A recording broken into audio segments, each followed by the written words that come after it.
You've built Quick, AI that works across all applications, but I think that the main issue or point is that it builds context over time. What were you solving for with Quick?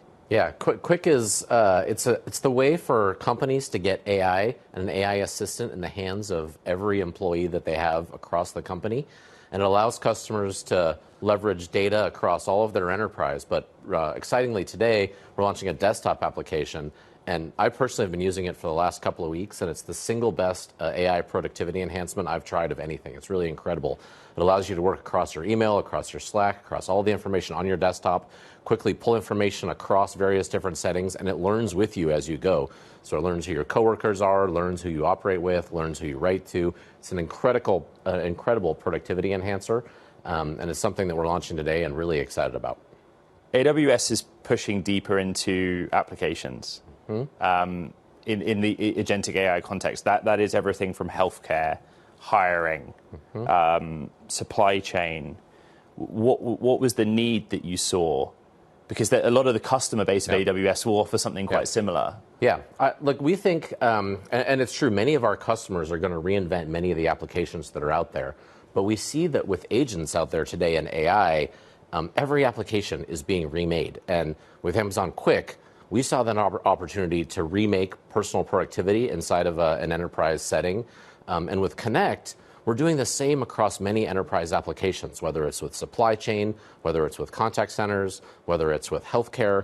We see the opportunity to apply AI and agents to a number of these applications. And these are areas where Amazon has a lot of expertise, and where we can add that expertise into customers using AI to completely reimagine many of these traditional 30, 40, 50-year-old processes that companies use. It makes you think of names like Salesforce, ServiceNow, SAP, key customers. What kind of conversations did you have with them about why the broad suite through Amazon Connect is useful? Yeah, and what they many think about it. The things that we're building are actually quite complementary to many of those partner offerings. And so I think if you think about actually Connect and Salesforce have had a partnership for a really long time where many customers use those together in order to provide even better outcomes for their customers. And we think that's going to continue to be the case today, where things like Connect Decisions is really a helpful add-on to customers that are doing supply chain. And it's an agentic helper to help you make great supply chain decisions, but you use it together with your existing supply chain solution. And so it's really complementary to many of those products that our customers and our partners build on top of AWS today. What's the strategy and goal for AWS in pushing deeper into the application layer? Like, what do you think it will change for you rather than what you just outlined on the customer side? We've always thought that AWS, and we always have, produced offerings for customers at every layer of the stack. We obviously excel at the infrastructure layer, where AWS Cloud is by far the largest and the most established. And we've also built services higher up the stack, things like databases, things like analytics services, things like AI services. And increasingly with Connect, for the last 10 years, we've been offering applications at the top layer. And we've always said there's millions and millions and millions of customers who build applications at that top layer. We always think that we'll build a few. Some of those will show customers things that they're able to do with technology. Sometimes it's to expose areas where we're experts and we think that we can provide value to customers. But we always know that there's going to be lots of players up there at the application layer. What AWS has talked about is AI revenue run rate, which, getting into detail, seems to focus a lot on the frontier models, how they're accessed, how they're used. But if you think about Quick, Connect applications, is that something, Matt, that you see making meaningful contribution in the AI revenue bucket? Absolutely. We see, you're absolutely right. A lot of our AI revenue today is on Amazon Bedrock, and it's through accessing frontier models. But we see that every application in the world is going to be remade with AI. We think agents are going to totally change how work is done, how jobs are efficiently done. And we think we have some opportunities to have some unique offerings in that space that really change the game. And so we think that Amazon Quick is one of those. We think Connect is one of those. We think Kiro on the coding side can really help people. And when you have some of these applications, it often inspires others to build around them. And we think it's a great opportunity for us, where we think we have differentiated ideas to really change how things have been done for a long time. OpenAI. Yeah. What's new? What's changed in your relationship? Yeah, well, we're quite excited about the partnership that we're announcing with them today. For a long time, when we built Amazon Bedrock as a way for our customers to access frontier models and access AI models, we've always started with the position that we wanted to offer choice, and we wanted to offer all of the best models available out there. And today we're excited to be bringing OpenAI into Bedrock. I think it's something that our customers have asked for a really long time. And we're talking specifically about frontier models, not just open-weighted models, which was that's right. We've had open-weight models for a while, but yes, this is the frontier model. So starting in preview today, we have OpenAI's Model 5.4, and 5.5 is coming in the next couple of weeks. We're also collaborating on a new offering which we call Managed Agents, featuring OpenAI, which is a complete managed agent capability, so customers can really easily make stateful agents and build agentic applications together with Bedrock and OpenAI. And it's really just the start of a long-term partnership that we've established together. As the teams have gotten together, we see opportunity for us to really invent new capabilities for our customers to go and build interesting applications together.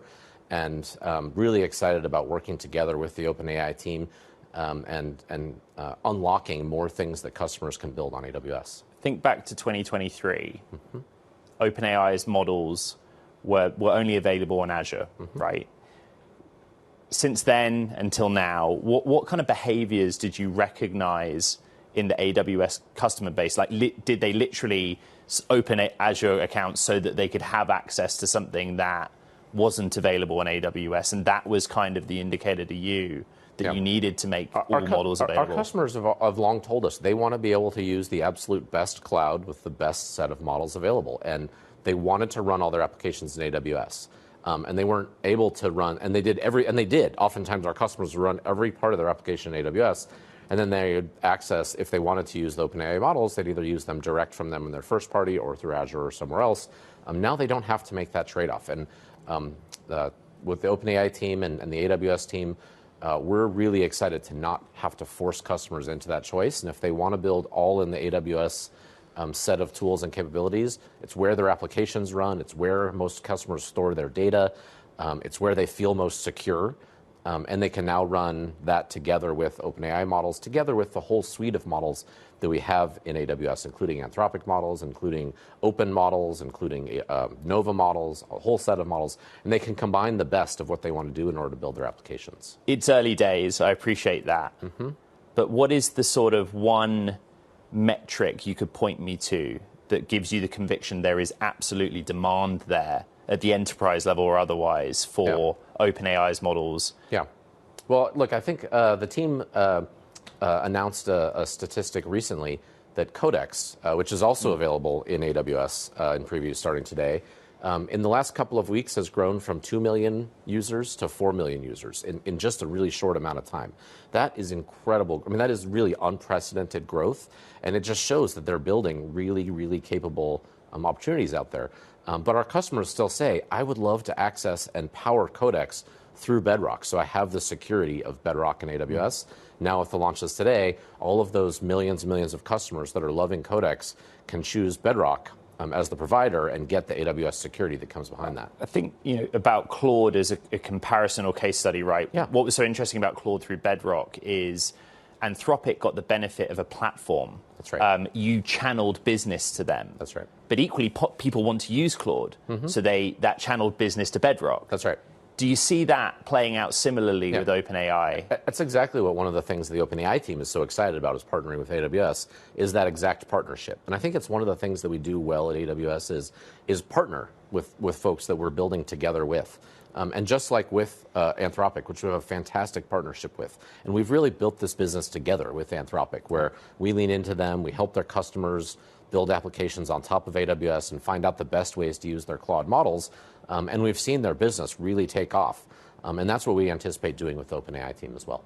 Have you, Matt, had to make an assessment of how much of the spending that Amazon's committed to is literally dedicated to OpenAI, infrastructure-wise, to support the ramp-up of availability? Yes, of well, their I mean, models? we absolutely are expecting a lot of growth there, which we're quite excited about. And OpenAI has made a large commitment to AWS to use Trainium in particular, but across our AWS services to grow their business. And so yes, they're strongly committed to growing their footprint on top of AWS, and we expect Bedrock to grow really rapidly as well. Does the demand meet the infrastructure that's been put in place? So where are we in the balance between future supply and current demand? There is still, I think, more demand out there than there is supply. Right. For sure. And is that true of OpenAI? Appreciate we're in preview as you and I speak. Well, yes, it's the first day, so I can't tell you that, yes. But yes, the OpenAI team, I think, would gladly take more capacity from us this year and next year and the year after that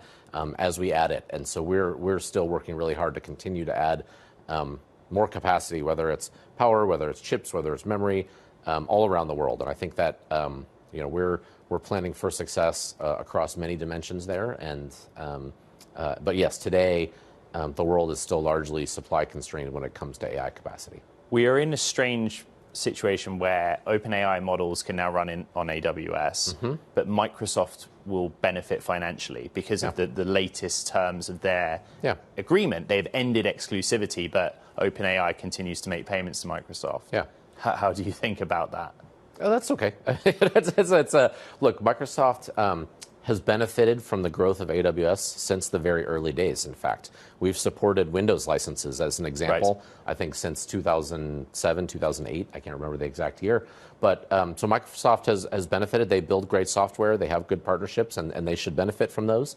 But customers really want to use those technologies. SQL Server is a good example that runs great on AWS. In fact, many of our customers tell us that SQL Server runs way better on AWS than it does on Azure. And so for those customers, running in AWS is where they get the best reliability, the most security, and the broadest set of features. And so that's great. And if Microsoft benefits because their software or their partnerships or their licenses are being used inside of AWS, that's great. And in this case, we partner with Microsoft, just like we partner with Oracle and other providers that build software. And we want to make all capabilities available on AWS for people to build. You built Bedrock and stateful runtime at a time where access to models was constrained. Now, if OpenAI is the case study, it's available broadly everywhere. You know, what's the benefit of accessing it through AWS? What's the pitch, really? Yeah, you mean for and we're calling this managed agents. Managed agents. We called it stateful runtime before, but the launch name of it is called managed agents. And we're just as excited about that as we've ever been, by the way. So that product is something that Why does a customer need to use AWS? Yeah, exactly. That's the simple question. Why do you want to use AWS? Well, this is the only place that will have this managed agents product together with OpenAI. And we think it's going to be the single best and easiest way for you to go and build agentic applications that learn with you over time, that get better over time. It's a really simple way. It includes kind of this agentic harness and a bunch of these pieces together that makes it really easy to build agents that leverage the latest frontier models from OpenAI. And so we're very excited about that product. We think that is going to take off like gangbusters. It's launching in preview today as well, and it'll be GA here in the next couple of weeks. And we think that customers are going to really love how easy it is to build agentic applications with that product.